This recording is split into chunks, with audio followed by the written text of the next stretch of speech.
The LA Times has a story out about transgender rights in California prisons, and there's some breakthrough news for the community. This is from a few days ago. I didn't have time to get to it in previous shows, but I want to get to it now. Here's what they say. Quote, California is the first in the nation to agree to pay for a transgender inmate's sex reassignment operation.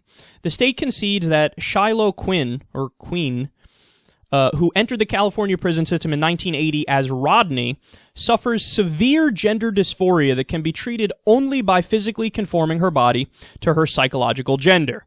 The agreement to settle Quine's federal lawsuit seeking the surgery was announced late Friday with a brief statement from the Corrections Department that every medical doctor and mental health clinician who has reviewed this case, including 2 independent mental health experts, determined that this surgery is medically necessary for Quine. California prison officials had denied the surgery, arguing that sex reassignment was not medically necessary. The state's position was undermined in June when its own expert concluded that Quine required the operation. They say sex reassignment surgery is medically necessary to prevent Ms. Quine from suffering significant illness or disability and to alleviate severe pain caused by her gender dysphoria. That was clinical psychologist Richard Carroll who said that. He said it would reduce her, quote, depression, anxiety, and risk of suicide. So I think this is a really important story, and it branches off into a much larger conversation that we can have right now. And I think we can bridge a gap here, and I can help explain something, because this is something that just a few years back I was torn on, or I had different feelings on. So let me explain exactly what I'm talking about here. If you asked me 2 or 3 years ago, and by the way, 2 or 3 years ago, still doing SecularTalk, still Kyle, the same Kyle you know, similar positions on almost everything, okay? If you had asked me back then, should taxpayers pay for a sex change for an inmate because they want it? I probably would have said, what? Come again? That doesn't seem to make much sense to me. Now, today, I have the exact opposite position. I have a firm yes on this. Why do I say yes? Because I'm open to facts. I'm open to experts telling me, sit down and shut the fuck up. You don't know what you're talking about. And it is utterly clear that a cadre of experts here said, no. Don't look at this like, oh, it's just a matter of opinion, and he wants to become a she. Like, they just woke up on a Tuesday and said, fuck it, like getting a tattoo. Fuck it. Get rid of my dick. No, what we're dealing with here is a human being who really is going through psychological torture in the sense that he was born a he, biologically, but in essence, his brain is a female brain. This is what we call a transgender person, somebody who was, in essence, born in the wrong gender. Now, that exists in reality. There's overwhelming evidence that that is a thing. Being that that's a thing, and being that these people self-report, hey, when I get the surgery, I'm much happier when I'm done with it.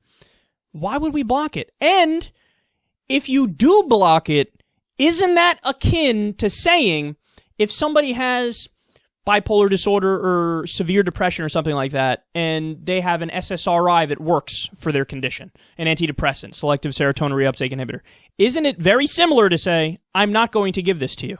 You have a medical issue that needs attention, and we have the answer here, but no, I don't want to do it. I don't want to give it to you.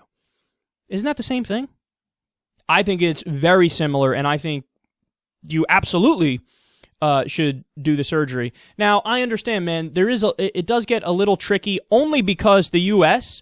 is not a country that has universal health care. So it's like there are plenty of transgender people who have health insurance or don't have health insurance, and they're not in jail, and they can't afford their surgery, they can't get their surgery isn't covered, and they're just fucked because they can't afford it. And it's like, well, why is it a free transgender person who didn't commit a crime can't get the surgery, but this one did commit a crime and now they're going to get the surgery? It's almost like you're rewarding her for doing the surgery. And my response to that is, I see that huge issue, but I think that we should have a Medicare for all system. I think that we should have universal health care. And I do think that medically necessary sex changes should obviously be part of that. If you truly have an issue and experts say, yes, this is what will help you be better, Well, then the answer is, of course, it should be paid for via tax dollars like any other healthcare should be paid for via tax dollars.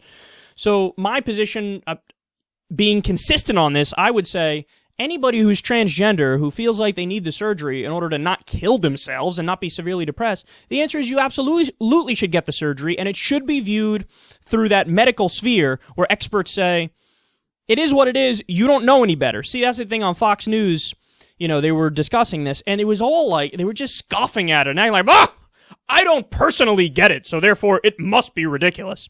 It's not about whether or not you fucking personally get it. You're just lucky enough to be born female and feel female, or born male and feel male. So you just look down at everybody that's not exactly like you and doesn't fit into a neat little box. So you scoffing at it is pretty clearly bigotry. You're married to certain ideas and concepts, and if somebody breaks free from that mold, you're like, oh, it can't be.